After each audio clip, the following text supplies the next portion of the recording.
السلام علیکم ورحمۃ اللہ وبرکاتہ۔ بسم اللہ الرحمن الرحیم، الحمد للہ رب العالمین، الصلاۃ والسلام علی خاتم الانبیاء والمرسلین وعلی آلہ وصحبہ اجمعین، اما بعد۔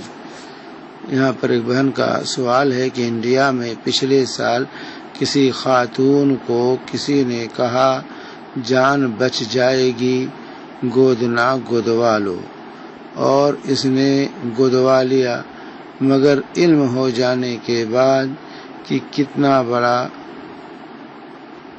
شرک ہے، گناہ کتنا بڑا شرک ہے، اور وہ حج پر بھی جا رہی ہیں تو بہت روتی ہیں اور پریشان ہیں کہ لا علمی میں گناہ ہو گیا، میرا حج قبول ہوگا یا نہیں۔ اس سلسلے میں عرض یہ ہے کہ اس میں کوئی شک نہیں کہ گودنا گودوانا حرام ہے۔ اللہ کے رسول صلی اللہ علیہ وسلم نے گودنا گودنے والے اور گودوانے والوں دونوں پر لعنت بھیجی، جیسے بخاری وغیرہ کی روایت، لعن اللہ النامسہ والمتنمسہ والواشمہ والمستوشمہ، اللہ کی لعنت ہو گودنا گودنے والی، گودوانے والی، اور اسی طریقے سے جو ہے نمس کرنے والی اور کروانے والی پر۔ تو بہرحال نمس پر بھوں کے بال یا چہرے کے بال اکھاڑنے والے، اکھڑوانے والی، اور اسی طریقے سے جو ہے گودنا گودنے والی، گودوانے والی، ان سب پر اللہ کے رسول صلی اللہ علیہ وسلم نے لعنت بھیجی ہے۔ صحیحین کی احادیث مختلف الفاظ میں وارد۔ تو بہرحال یہاں پر اس میں کوئی شک نہیں کہ یہ کبائر میں سے کبیرہ گناہ ہے، کبیرہ گناہ ہے۔ تو لیکن اس کو انہوں نے شرک نہیں ہے، کبیرہ گناہ۔ یہ کبائر گودنا گودوانا ایک شرک نہیں ہے، یہ کبیرہ گناہ ہے۔ لیکن اگر کسی دیوی دیوتا کا نام لکھوایا ہے یا کوئی اس طرح کی چیز ہے تو اور جو ہے بلا اور مصیبت کے دور کرنے کے لیے، تو پھر یہ اس صورت میں شرک کے درجے کو پہنچ جائے گا۔ بہرحال تو اس سلسلے میں یہ ہے کہ اس میں کبیرہ گناہ ہے، اس میں کوئی شک نہیں، لیکن توبہ کا دروازہ کھلا ہوا ہے۔ اگر انہوں نے توبہ کر لیا ہے تو اللہ تبارک و تعالی توبہ قبول کرنے والا ہے، اللہ تعالی توبہ قبول کرتا ہے۔ اور ایسی صورت میں جب توبہ انسان کر لیتا ہے تو اس کے گناہ بخش دیے جاتے ہیں، اس کے گناہ جو ہے بخش دیے جاتے ہیں۔ اللہ تبارک و تعالی غفور الرحیم ہے۔ اس لیے میری بہن کو اتنا زیادہ جو ہے پریشان نہیں ہونا چاہیے۔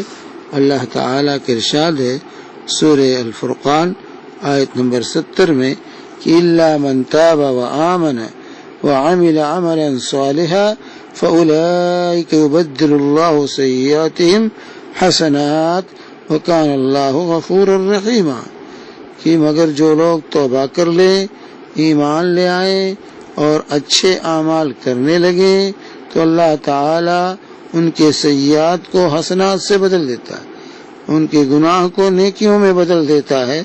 وکان اللہ غفور الرحیمہ، اور اللہ تعالی بخشنے والا مہربان ہے۔ یہ بہت بڑی خوشخبری ہے۔ توبہ بہت ہی بہترین عمل ہے، اور اللہ کے حبیب صلی اللہ علیہ وآلہ وسلم کی حدیث ہے اس سلسلے میں۔ اللہ کے حبیب صلی اللہ علیہ وسلم فرماتے ہیں وَيَتُوبُ اللَّهُ عَلَى مَنْ تَابَ، کہ جو توبہ کرتا ہے اللہ تعالیٰ اس کی توبہ کو قبول کر لیتا ہے۔ یہ متفق علیہ بخاری اور مسلم کی حدیث ہے۔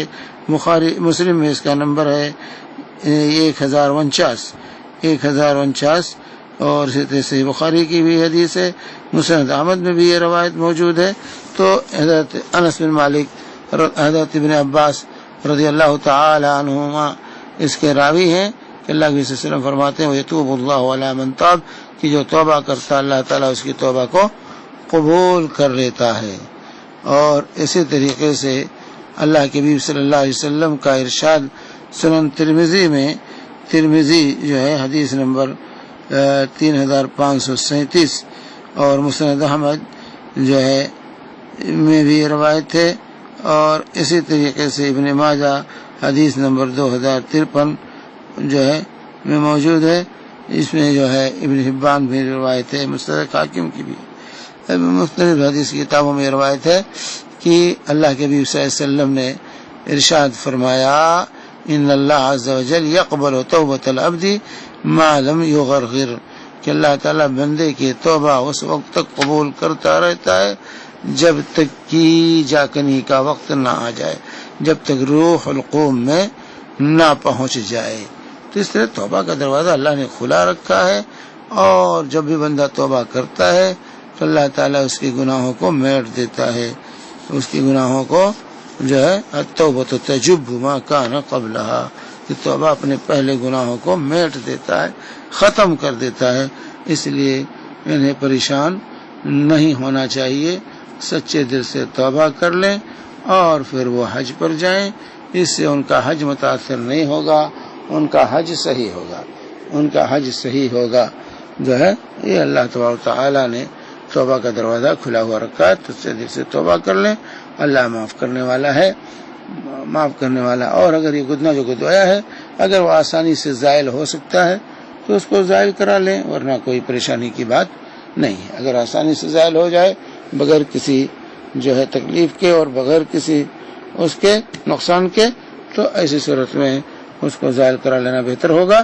لیکن اگر ایسی بات نہیں ہے تو پھر کوئی حرج نہیں، اور توبہ سچے دل سے کر لیں، اللہ تعالیٰ توبہ قبول کرنے والا ہے۔ اور شوق سے حج پر جائیں، اللہ تعالیٰ غفور الرحیم ہے، اس کی رحمت کی ہمیشہ انسان کو امید رکھنا چاہیے، کبھی بھی اللہ تعالیٰ سے مایوس نہیں ہونا چاہیے۔ اللہ سے مایوسی یہ کفر ہے۔ وصلی اللہ علیہ نبینا محمد وعلی آلہ وصحبہ وسلم۔